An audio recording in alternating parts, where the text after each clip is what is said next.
Hello friends, welcome to my YouTube channel the web education. So friends, आज के তোমরা সকলে জানো যে ওবিসি কেস মামলা এবং 2000 যে 14-16 যে এসএসসি WBSSC 26,000 যে চাকরি বাতিল মামলার তার কিন্তু আজকে শুনানি ছিল এবং দুটোই কিন্তু হাই ভোল্টেজ শুনানি ছিল এবং দুটোরই শুনানি কী হলো শেষ পর্যন্ত গল্লা অর্থাৎ শূন্য। তার জন্য দেখো আমি প্রথমে উপরে বাণী দিয়েছি যে কি লেখা আছে যে বিচারে বাণী নীরবে নিভৃতে কাঁদে, বিচার থেমে সময় বয়ে চলেছে। অর্থাৎ একদিকে যেমন ওবিসি ক্ষেত্রে যেমন আটকে রয়েছে, অপরদিকে WBSSC 26,000 যে চাকরি বাতিল মামলা সেটাও কিন্তু বর্তমান ওয়েস্ট বেঙ্গলের ক্ষেত্রে এটা দুটোই কিন্তু আটকে রয়েছে। তো আজকে কি আপডেট এলো এসএসসি চাকরি বাতিল মামলা সেটা জানবো। এর আগে আমি ওয়েস্ট বেঙ্গলের যে ওবিসি কেস মামলা সেটা নিয়ে একটা ভিডিও দিয়েছি। যদি এর আগে ভিডিওটি না দেখে থাকো তাহলে অবশ্যই ভিডিওটি দেখবে।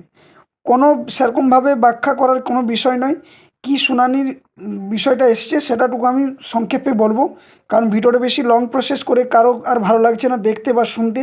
শুধু একটাই বিষয় যে তারিখ পে তারিখ এটাই চলছে। আমি অবমাননা করছি না রাজ্য সরকারকে বা অবমাননা করছি না সুপ্রিম কোর্টকে বা সিবিআইকে, কাউকে করছি না, কিন্তু চাকরি প্রার্থী যারা রয়েছে তাদের কিন্তু সেই চাতক পাখির মতো তাকিয়ে থাকতে হচ্ছে আকাশের দিকে। যেমন চাতক পাখি মেঘের দিকে তাকিয়ে থাকে যে কবে এক ফোঁটা বৃষ্টি পড়বে তার মুখের মধ্যে, ঠিক সেভাবে। এবং এই জন্যই বলেছি বিচারে বাণী নীরবে নিভৃতে কাঁদে, কারণ বিচার থেমে সময় বয়ে চলেছে। তো দেখো আজকে পরবর্তী শুনানি কবে, এবার কি ফাইনাল শুনানি হবে 26 চাকরি বাতিল মামলা, কি রিপোর্ট চাওয়া হলো, সমস্ত আলোচনা আমি বাংলাতে তোমাদের বলে দিচ্ছি। তো দেখো মূল বিষয় যে তোমরা জানো যে আজকে WBSSC 26,000 চাকরি বাতিল মামলার শুনানি ছিল এবং এই শুনানি যখন করা শুরু হয় তখন প্রথম মুহূর্তেই কিন্তু বলে দেয় যে এর আগে কিন্তু বিচারপতি ছিল ডিভিশন বেঞ্চে 2জন, বর্তমানে আজকে কিন্তু 3জন বিচারপতি থাকে এবং সেই 3জন বিচারপতি উপস্থিত থাকার জন্য তাহলে পুরো বিষয়টা সেই তৃতীয় নম্বর যে বিচারপতি তাকে কিন্তু পুরো বিষয়টা বলতে হয়। এবং এই বিষয়ে যদি বলতে যায় তাহলে কী হবে, যে সুপ্রিম কোর্টে যে সময় সেই সময়টা নষ্ট হবে। তো সেক্ষেত্রে কিন্তু সুপ্রিম কোর্ট একটা রায় দেয় যে এর পরবর্তী শুনানি কিন্তু 15ই জানুয়ারি, ডেটটা তোমরা মনে রাখো, সেটা হচ্ছে 15ই জানুয়ারি। এই 15ই জানুয়ারি কিন্তু নেক্সট হিয়ারিং বা নেক্সট শুনানি কিন্তু হবে।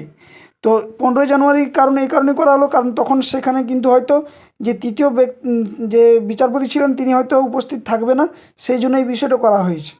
এবং জানি না এই বিষয়টা কি, কিন্তু তবে এখানে একটা বিষয় বলা হয়েছে যে আজকের মধ্যে এসএসসি বলো সিবিআই বলো বা কী রিপোর্ট চার্জশিট সমস্ত কিছু আজকের মধ্যে কিন্তু জমা দিতে বলা হয়েছে। এবং এর পরবর্তী শুনানি কিন্তু 15 তারিখে হবে। লিস্টেড কত নম্বরে থাকবে, কখন শুনানি হবে তা সম্পূর্ণ কিন্তু পরে জানা যাবে। তো অবশ্যই সেই সময় তোমাদের জানিয়ে দেওয়া হবে যে কখন লিস্টেড রয়েছে। তাই বলবো চ্যানেলটি সাবস্ক্রাইব করে এখন থেকে থাকো এবং বেল নোটিফিকেশন অন করে, যাতে এই ধরনের চাকরির আপডেট বা গুরুত্বপূর্ণ নোটিফিকেশান সম্পর্কে বা যে কোনো চাকরির প্রিপারেশনের জন্য তোমরা নোটিফিকেশান পাবে। তো আজকেও কিন্তু ঠিক একইভাবে এর আগে যে নেক্সট হিয়ারিং এবারও কিন্তু সেই নেক্সট হিয়ারিং দিল। ওদিকে কিন্তু 28 তারিখ এবং 29 তারিখ ওবিসি বাতিল মামলার কিন্তু শুনানি হবে এবং সেখানে কিন্তু যাই হোক বলা হয়েছে যে ফাইনাল শুনানি। এবং আজকে যে 26,000 চাকরি বাতিল মামলা তার কিন্তু শুনানি পিছিয়ে 15 তারিখ করা হলো এবং সেখানে কিন্তু গুরুত্বপূর্ণভাবে শুনানি করা হবে।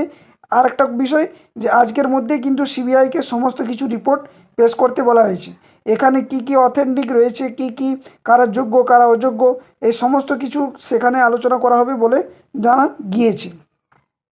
একদিকে আজকে কিন্তু সকলে যে 26,000 চাকরি বাতিল মামলা তারা যোগ্য প্রার্থী বলো বা অযোগ্য প্রার্থী সকলে কিন্তু কলকাতা রাজপথে তাকিয়েছিল যে আজকের শুনানির কি বিচার হবে, কি রায় হবে।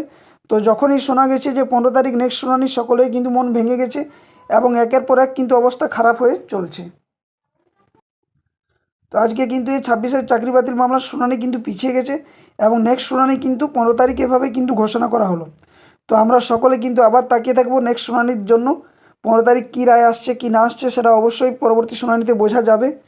আর এই মুহূর্তে কিন্তু এই সিবিআইয়ের যে রিপোর্ট সেটার উপরে নির্ভর করছে যে কারা সেগ্রিগেশন করে, কারা র্যাঙ্ক জাম্প করেছে, কারা ব্ল্যাঙ্ক কপি জমা দিয়েছে, এই সম্পূর্ণ হার্ড ডিস্কের উপরে নির্ভর করবে।